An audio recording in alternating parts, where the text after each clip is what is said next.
Between the cancer story and the senility story, this is a nuclear bomb at the heart of the Democratic Party, and it absolutely should be treated as such. Audio of former President Biden, his interview with Special Counsel Robert Hur, got a public airing on Friday afternoon. So Axios originally posted some segments of this audio, and then they posted the full audio. Okay, this, of course, is an interview that Joe Biden did with the special prosecutor, Robert Hur.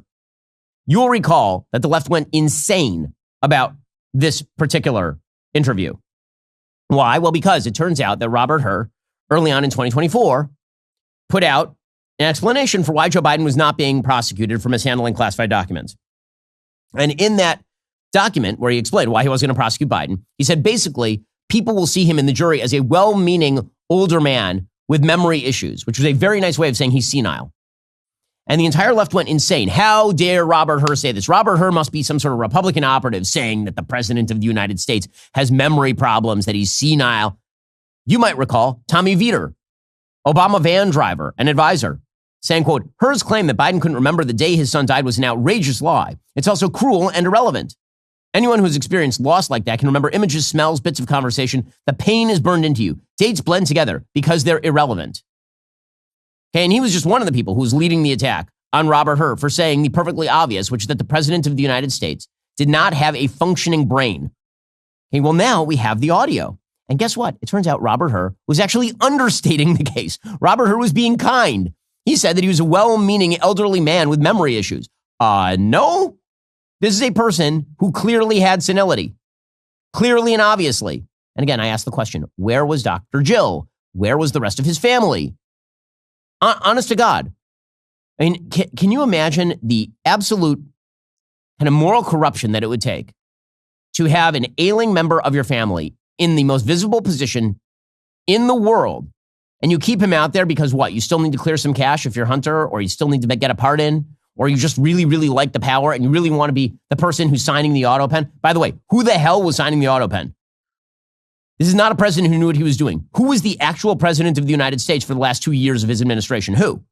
That's a big unanswered question. Who the hell was the president? Because it wasn't this guy. Here was Joe Biden talking to Robert Hur and not remembering when his son died.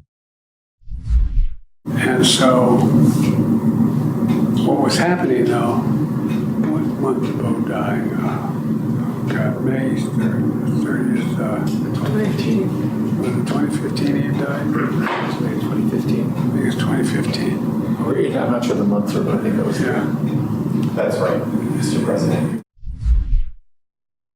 Oh my God. He couldn't remember the year. Forget about the month. He couldn't remember the year that his son died. I mean, now anybody, again, with sort of a functioning brain can put that together. Even if you forget for a moment, you can put that together pretty quickly. Or if you ask me, for example, the year that my children were born, I can give you the years that my children were born and also the dates because I know my kids. Okay, but like that is not a matter of him struggling. That is a matter of him not, he has to be reminded by people around him the year his son died.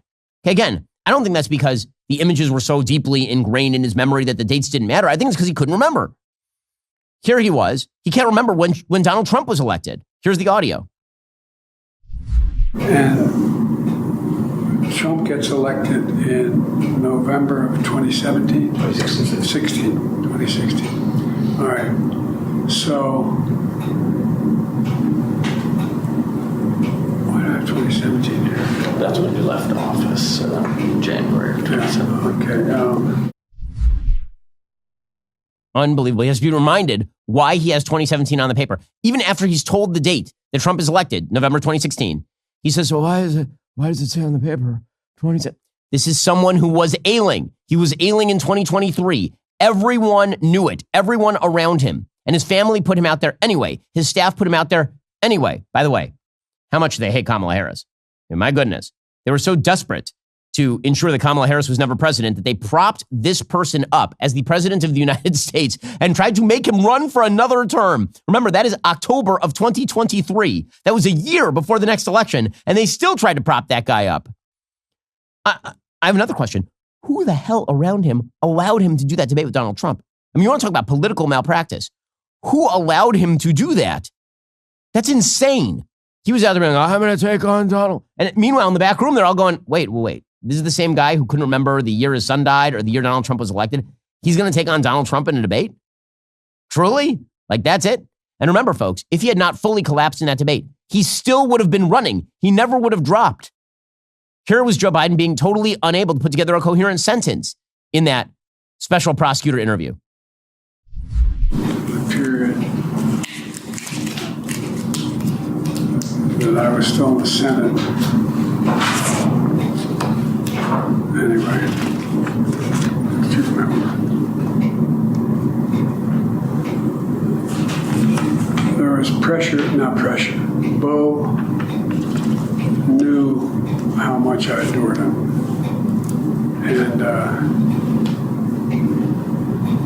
And maybe this sounds so. Everybody knew how close we were. There was not anybody in the world who wondered whether or not. Anyway. And so. I'm wondering if this is a good time to take a break. Briefly. No, let me just keep going to get it done. Okay, so literally, that sounds like Robert Hur saying, sir, do you want a break at this point? Because you're kind of falling apart here. This was the person that they said was totally, and remember, the entire media lied to you. They lied, okay? Because you can say they didn't know the specifics. Fine, they didn't know the specifics. They saw the same thing we were saying, but they didn't just say what we were saying, which is this person appears to be alien. They said you were absolutely a Republican operative, vicious and mean, if you pointed out what was perfectly obvious to the naked eye. And they did so little investigation and so little investigative reporting that they tried to prop this person up until he himself had to drop out of the race because it became perfectly obvious to every sentient human being exactly what was happening with Joe Biden during that debate with Donald Trump. We'll get to more on this in just one moment. First, if you're the owner of a growing business the way I am, imagine a hiring approach similar to speed dating, but instead of meeting potential romantic partners, you would be meeting multiple qualified job candidates in a single scheduled session. Granted, no one actually likes speed dating, but people do like hiring qualified candidates quickly. Wouldn't it be nice if there were an efficient format that allows you to connect with several pre-screened interested applicants all at once, streamlining your recruitment process? Well, very good news, there is. It's Zip Intro from Zip Recruiter. You can post your job today, start talking to qualified candidates tomorrow. And right now, you can try Zip Intro for free at ziprecruiter.com/dailywire. Zip Intro transforms your hiring process with its streamlined approach to candidate assessment. You just select a convenient time slot. We handle everything else, finding qualified candidates and managing all the scheduling logistics on your behalf. You maintain complete control over which applicants you'd like to meet. The best part, you could be connecting with promising talent as early as today. All you have to do, go check out Zip Recruiter right now. It's hiring made remarkably simple. Enjoy the benefits of the hiring with new Zip Intro. It's only from ZipRecruiter, rated the #1 hiring site based on G2. Try Zip Intro for free at ziprecruiter.com/dailywire. Again, that's ziprecruiter.com/dailywire. Zip Intro. Post jobs today. Talk to qualified candidates tomorrow. I mean, here's Joe Biden not being able to remember why he kept classified information. Remember, this entire interview is why he had a bunch of classified information about Afghanistan in his library, like filed and with top secret stamped on it. And here he was. Was this memo, Mr. President, was this something that you consciously kept after your term as vice president? Is this something that you wanted to hold on to? I don't recall. Did I have this? Was this in my possession, this memo? Yes, and to give you some context for this, Mr. President, it was found in the front of this notebook that's on the first page, and the notebook was found in the library at the Lake House in one of the drawers in the cabinet. You don't recall. I don't recall how it got back. I don't recall how it got back in the book because I sent it to the president. I gave it to the president. And this looks like the original. I don't think maybe there's a copy made of it, but I don't think so. It was faxed, just to give you. Oh, okay, that's why. Yeah. All right, now I got it. I wasn't sure whether I handed it to the president. It was faxed to the president, which I had the copy. Right. Okay. You had the original. Yeah, I had the original. And I just put it in the book, and that was it. Unbelievable. Unbelievable. Even today, the media are still covering this as though it's a Republicans pounce story. That's the way the media work.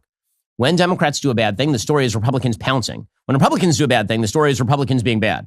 When the Democrats do a bad thing, it's Republicans pouncing. So here is Politico reporting. The audio fed into ongoing Republican efforts to portray Biden as mentally unfit for the presidency at the end of his term, and to allege that Democrats hid that fact from the public. Oh, did it play into that, did it? Well, I mean, I wonder how that could have happened. Maybe because it's true. Maybe because it's true. And again, it is absolutely incredible to me that the media tried to cover this up. The media tried to cover this up. Everyone around him tried to cover it up. I don't believe for a second that Jake Sullivan did not know that Joe Biden was senile. I do not believe for a hot second that Mike Donnellan didn't know that Joe Biden was senile. I don't believe for a second that Joe Biden didn't know he was senile and that he likely had cancer. I don't believe any of that stuff because I can't imagine in my own daily life dealing with people who are older than my parents, like 10 years older than my parents, not knowing that stuff. I mean, first of all, let's just be real about this. As you get older, I've noticed this, just as just a regular thing in life. As you get older, you end up talking about your health problems with your friends a lot, right? Because as you get older, your body starts to not act the way that it was when you were 20 years old. If you've ever been in a room with a bunch of 80-year-olds, half the conversation is about health because it takes up a lot of their time and a lot of their life. I understand. I get it. The notion that none of this ever came up around Joe Biden, the most powerful person on planet Earth. Honest to God, we are lucky the world didn't explode even worse than it did under Joe Biden. When you listen to this, when you realize his health condition, we are honest to God lucky that China didn't go for Taiwan while Joe Biden was president. We are lucky that Russia didn't actually try to break NATO outright, not just attack Ukraine, break NATO outright. Because my goodness, this is insane, totally insane. President Trump asks a relevant question. Whoever had control of the auto pen is looking to be a bigger and bigger scandal by the moment.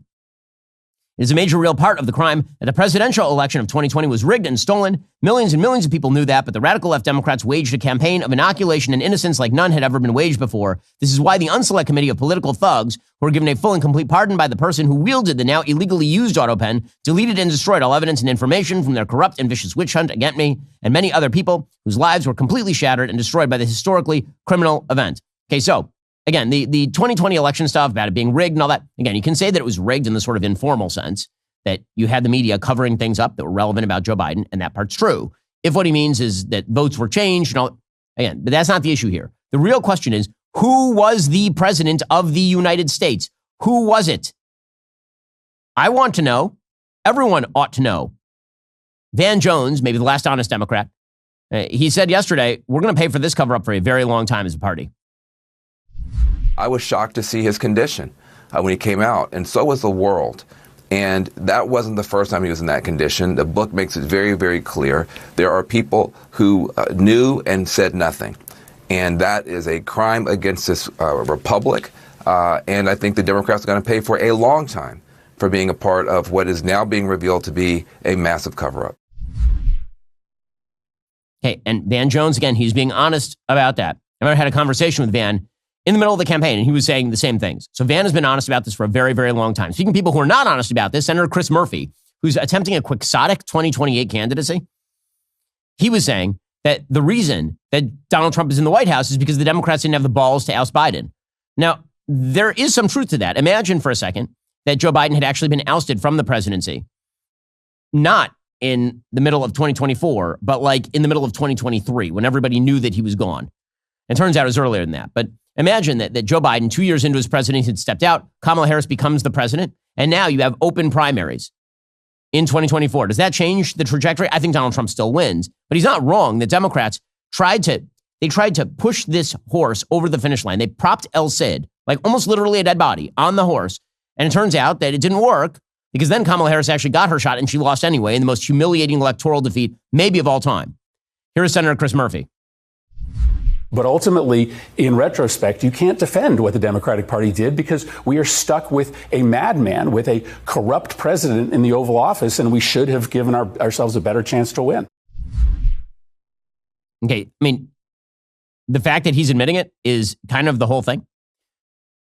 Everyone knew on a sort of colloquial, casual level what was going on. But now what we are learning about the president's mental state, what we are learning about the fact that he had, in fact, a slow developing, now deadly cancer. I mean, deep immorality. It's not just political malpractice, which of course it is. It is deep immorality. Lying to the American people in this way is deeply immoral. Using an old man who is clearly in ailing mental and physical health in order to get done your political job is just vile. It really is. And everyone around him, everyone who knew, everybody who enabled this should be put out to political pasture as soon as humanly possible. I'm not just talking about members of the family, obviously, who will be. I'm talking about all the senators, all the Congress people, all the political advisors. This is a stain on the Democratic Party. It should be. It's a stain on the media. I mean, you wonder why the media's trust numbers have collapsed. This is the reason the media's trust numbers have collapsed, because for several years, anytime anyone said, hey, why don't you look into that? Like, no, it's Republicans pouncing. Again, it was never Republicans pouncing. And the saddest question, the one that honestly you have to ask, but it's really sad you even have to ask this, is if Joe Biden now has stage 4 deadly cancer, 2/3 of people who have it die within 5 years, according to the stats. And if this was slow developing, one of two things is true. Either they knew, and then how did they treat him if they knew? Was he getting treatment all the time he was in the White House? Who was doing that treatment? How did that not leak? Okay, that's number one. Like, the best possible scenario here, just on a moral level, is that they knew and that they got him the treatment that he needed, and the cancer just is winning. That's the best possible. And then there's the worst possible moral outcome, which is they knew he was ailing, they knew he was old, and they either specifically did not test him, or they did test him and didn't get him the treatment he needed because they needed him to remain in the presidency. And that one is like the darkest possible moral scenario here. And all these questions are on the table, and they should be on the table, and pretending that it's some sort of grave evil to even ask the question is nonsense. It's nonsense. As you know, I'm not in the business of just asking questions here on the show. I don't like just asking questions, meaning like throwing out speculation without any proper proof. Okay, the medical evidence suggests, not according to me, according to every doctor that I've talked to, this thing was slow developing, which means there was ample time to diagnose many people who could have known. So either they did not do the PSA tests because for whatever reason they decided they didn't want to know the answer, or they did the PSA tests and they probably knew the answer, and then things get even darker from there. This is an evidence-based question, not a question of just total speculation. And it implicates everyone around him. Between the cancer story and the senility story, this is a nuclear bomb at the heart of the Democratic Party and the heart of the media. And it absolutely should be treated as such. Well, that's all for now, folks. Don't forget to like, subscribe, and comment your thoughts down below. Be sure to check out all of the other great content on my channel. I'll see you here next time.